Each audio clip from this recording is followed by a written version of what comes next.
Today we're going to cover 6 basic colors and why for beginners you need to keep your palette as simple as possible. Let me introduce the 6 colors I'm going to use for today's very basic tutorial. The colors are on the screen. You will see it's lemon yellow, new gamboge, quinacridone rose, permanent alizarin crimson, cobalt, and French ultramarine. They are all Daniel Smith colors. You can get them from Daniel Smith, the brand. Alright, the first thing to note about these colors is that they are all having a combination of a warm and cool of the basic 3 colors of yellow, red, and blue. So the first one, lemon yellow, is the cool side of yellow. You will find that it's lighter and it's towards the greener side of yellow. The next color is new gamboge. You will find that's towards the warmer or towards the orange side of yellow. The reason for this 2 yellow is because it is very difficult to paint a spring green. In other words, if you want something that is closer to the sunlit part of the leaf with the sort of warm yellow, it's quite difficult to paint it. In fact, it is only possible if you use the lemon yellow, which is more towards the greener side of yellow. It's the cooler part of yellow. The warmer yellow tends to be a bit more on the darker shade, or at least that's how I use them. Okay, so here's a little quirk on my reds. The 2 reds that I have are both the cooler aspects of red, although I would say quinacridone rose maybe is a little bit a tad towards the warmer side, but both I would say are cooler reds. If you really want a hot red, you will go for something like Pyro or Scarlet. But you know, I can get hot red by mixing new gamboge with quinacridone rose. That makes it a little bit more hotter if you like. The 2 reds here, I use it primarily to distinct the values. Quinacridone rose is lighter and permanent alizarin crimson gives me the darker reds that I use often. The next 2 colors, the blues, cobalt and French ultramarine. Cobalt is dead neutral in the middle. It's not cooler or warmer, but sort of dead in the center of the range of blues, if you like. There are cooler blues like cerulean blue, but I have cobalt. I like that because I use it for the lighter version of blue. And French ultramarine, I use it for the darker version of blue. But just remember, cobalt is kind of dead center in the terms of cool, warm combination of the blues. And that's how I think about it. Okay, so here's the most important point I want to make, and it's the centerpiece of this tutorial, that every color that you put onto your palette, you need to know how they mix with all the other colors on your palette. In other words, how does lemon yellow interact with new gamboge, quinacridone rose, permanent alizarin crimson, cobalt, and French ultramarine.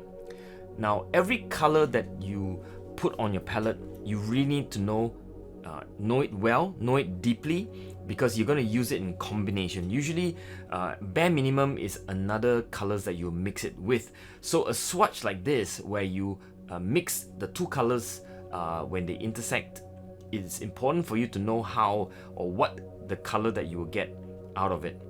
In the case here, I tend to allow the colors to mix on paper.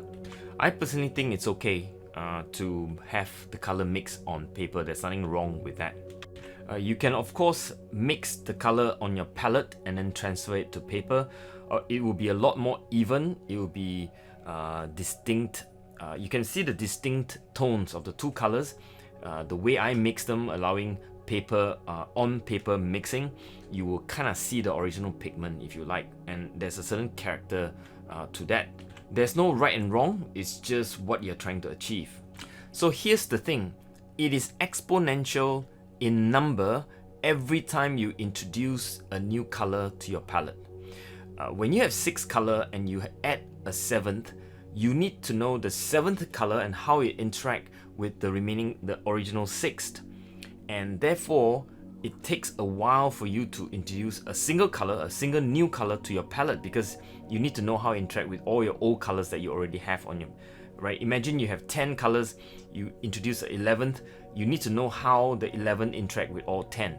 So in some way, it's an exponential relationship between all the colors that you're putting in. Every new color that you introduce, the more that you have, the more confusing it's going to get, because the interaction between the colors are going to get so much more complicated. And that is the reason why I keep telling beginners to keep your palette small, down to 6 if you can, and learn to understand warm and cool, learn to know each of your pigments well, and learn to be able to mix basic two combination to suit what you're trying to do, and add a single color to it over time and gradually, because it takes time to learn your colors really, really well.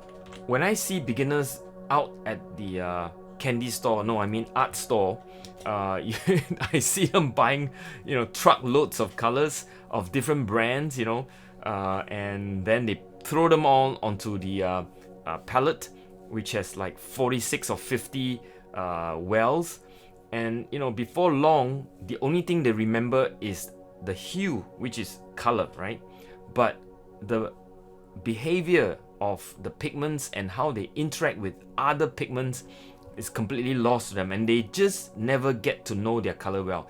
You cannot be a very good watercolorist if your watercolors pigments are foreign to you at all times. You need to know them really, really well, intimately, and you need to know them in combination with each other. Minimally, a sort of a combination of two colors and how they interact with each other, but actually you even need to know how more than two colors, maybe 3 colors or 4 colors interact with each other. And it gets impossible when your palette is full of colors and you just don't know how to mix them.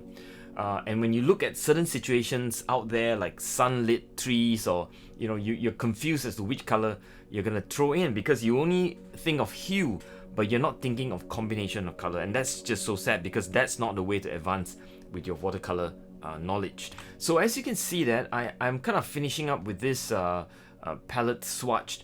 The idea is to know how the 6 color interact with each color, each other, right? And I've added one more dot, and that is mixed on the palette and then transferred to the paper. You will see that it's a lot more even as compared to when I allowed the color to be mixed on paper. Alright, so the lesson today is very simple. Keep your palette clean, simple, minimum, and get to know the colors that you're going to use intimately. You don't have to use the 6 I proposed, but minimally try to go for a warm and cool of yellow, a warm and cool of red, and a warm and cool of blue.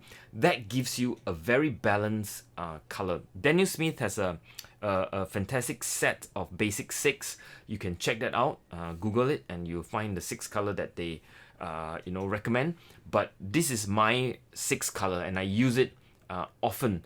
In fact, when I want to simplify my palette, these are the 6 that I fall back on. So I hope this tutorial helps you in some way to simplify your palette before you go and buy more stuff. So meanwhile, stay safe wherever you are. Bye.